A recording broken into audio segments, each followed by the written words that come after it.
Ma olen Peeter Uustal ja õpin IT-süsteemide administreerimist juba 7. aastat.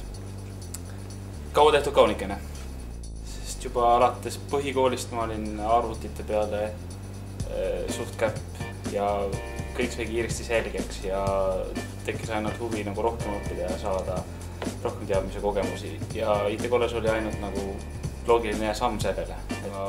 On ikka nagu natukene prestiiži ka ja uudne asi ja tundus nagu tulevikuhõngu oleks olemas.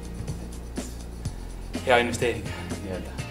No esimene aasta kõigis koolides vist on reaalained, on niisugused katsekivid, kus need peab läbi saama, aga edasi tulevad ikkagi võrgundus, antakse proovida nagu programmeerimist, et sellest olenevad siis inimesed vaatavad ise edasi, kuidas nad kas tahavad eriala vahetada administreerimise pealt arendajateks või mujale. Ja kui meeldivad administreerimise osad, siis keskendutakse nendele, et arvutada haldus, serverite install, Linuxid erinevad operatsioonisüsteemid.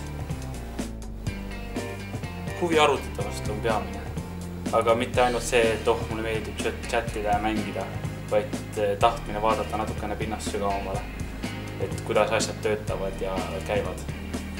Ja tahtmine inimesi aidata.